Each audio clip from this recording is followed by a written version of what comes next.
Speed Monster is the most famous roller coaster in all of Norway.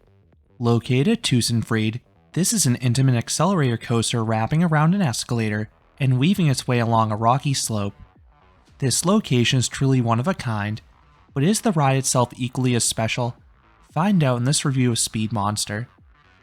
Intamin debuted the accelerator coaster in 2002 with Accelerator at Knott's Berry Farm. This model featured an intense hydraulic launch. This method was capable of faster accelerations than the more popular magnetic launches, meaning riders got a more intense launch that took up less space. While the United States got larger installations, several European parks got smaller accelerator coasters.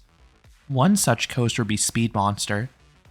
This opened in 2006 as the tallest and fastest steel coaster in all of Norway, but was more notable for its placement. Most of the accelerator coasters are on flat plots of land. Speed Monster is an exception. This one is built on the side of a nearly 7-story tall rock cliff. While this complicated construction, the finished product looks fantastic. The coaster is located towards the front of the park, and it's the first ride you see as you enter. You'll see the coaster weaving its way along the hillside, most notably with the ride's signature Norwegian loop. This element wraps around the escalators, taking you from the main entrance into the park. It really gets you hyped up for your day. So many people understandably make it their first ride of the day. While it's tempting to join the masses, I would honestly save Speed Monster for later in the day. This is for two main reasons. First, the line was its longest at the start of the day. When I returned in the afternoon on a reasonably busy day, the wait was just 15 minutes. Compare that to Thunder Coaster and Storm that had waits that were 3 to 4 times longer midday. Just be careful going back to Speed Monster at the very end of the day though. Tusenfryd closes queue lines early, so the last train will go out at park close, so plan accordingly. And unlike the larger accelerator coasters in the US, Speed Monster doesn't seem to have the same reliability issues. This coaster did not have any downtime the day I visited the park, and I haven't heard of this being a major issue for most people. I would be cautious on a rainy day though. Most hydraulic launch coasters have to close in any precipitation. I don't know for sure if that's the case with Speed Monster as well, but I would not be surprised if it also closes. I'd love if a local could comment down below. Second, Speed Monster has a higher capacity than the coasters towards the back of the park. Speed Monster is one of the few coasters at the park that has and typically runs 2 trains. In addition, this ride one of the fastest crews in the park. They were unclipping seatbelts as the train returned to the station, and they were rapidly checking restraints. This was much appreciated because the coaster has really short trains. Each is comprised of just 3 cars, and each car is just 2 rows of 2, so each train can hold a maximum of 12 riders. The trains do look good though. They are themed to look like race cars. The lead car has a narrow nose, and the rear car has a wing on it. Beyond this, the ride doesn't really have any theming, and that's fine because the ride's unique topography offers plenty of unique visuals. You do have a nice looking logo, and the initial launch feels like a drag race. You have a viewing area adjacent to it, and you also have some revving engine sounds during the launch sequence. This really builds up anticipation. The queue line offers a great view of the coaster's second half as well. Unlike the other coasters at Tusenfryd, you are free to wait for any row you'd like once you reach the station. I liked the front and back equally. The front row had the rush of wind on the launch, but the back had slightly better airtime, so it's worth trying out both. Speed Monster has over-the-shoulder restraints. There's a cylindrical bar across your lap and hard straps over your shoulder. While this coaster tracks smoothly, a few of the directional changes, particularly towards the back of the train, can lightly chop your neck. It's not a major issue for me, but it is slightly uncomfortable.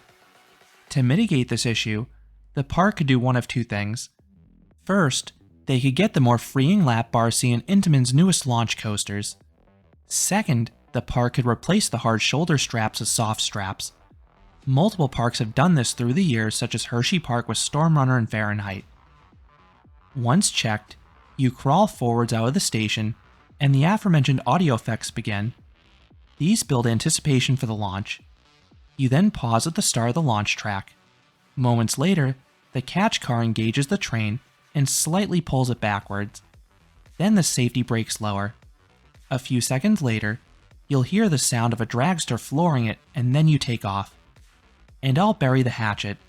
This is the weakest launch I've experienced on any Intamin accelerator coaster. It goes from 0 to 53 miles per hour, or 85 kilometers per hour, in just 2.2 seconds.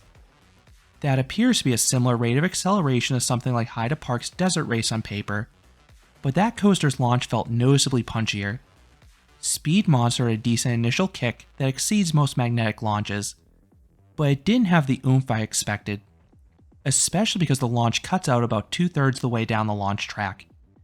It is still a solid launch, but not what I expected from an accelerator coaster. This is followed by the original Norwegian loop, which is how the element got its name. This is basically a pretzel loop on a sit-down coaster. You basically have a dive loop followed by an Immelmann. The rise into the maneuver gives a little lift up front, but the best airtime occurs on the sharp twist downwards. Everyone gets floater airtime, but it's more abrupt in the back car. The pullout then hits riders with very strong positive Gs, beautifully juxtaposing the prior airtime. Those Gs are maintained on the Immelmann, which caused me to start graying out. Then the X is a decent sized drop, offering some okay floater airtime in the rear rows. I love how the Norwegian loop offers a smattering of forces in quick succession, and that's paired with the unique visual wrapping around the escalator. And fun fact, the coaster's top speed is actually attained at the bottom of the Norwegian loop. This is because the launch starts atop the hill, while the double inversion goes down the cliff. It's always a fun quirk when launch coasters hit their top speed outside the main launch. After the Norwegian loop, you have a low turn among the trees. It's fast, but it's oddly weak in terms of forces. It is scenic at least. You then have a camelback crossing over the escalator and taking you back up the hill. This only offers weak floater airtime, but it's a bit more sustained in the back car, at least on the resultant drop. Speed Monster then has back-to-back S-hills. The first is better than the second. The first one has a decent pop of airtime in front, while those in back get a slightly stronger and more sudden jolt of negative Gs. The second one merely has weak floater in front, but those in back still get an okay pop of airtime at least. Next comes the third and final inversion, a corkscrew. This was the one element that rode differently as the day progressed. It offered a pinch of hang time early in the day, but once the coaster warmed up, it instead offered some mild whip. You then have a 180-degree turn into the brakes. I like how this is placed on the edge of the hill, but it doesn't have any force to it unfortunately. You then hit the brakes and return to the station, ending the 2,264 foot, or 690 meter long coaster. I really like how this ride has a more involved layout than a lot of the accelerator coasters. A few have just a launch, albeit an amazing one, and one hill.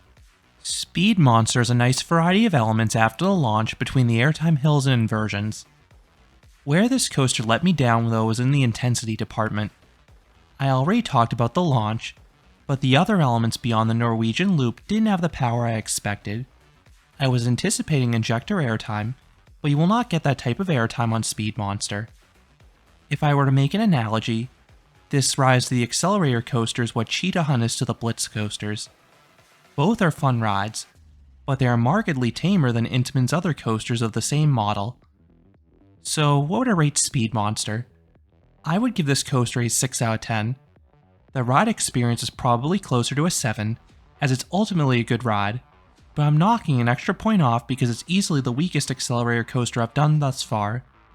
The launch is still solid, but it's not the intense gut punch the model is known for. Likewise, the airtime hills were much tamer than anticipated.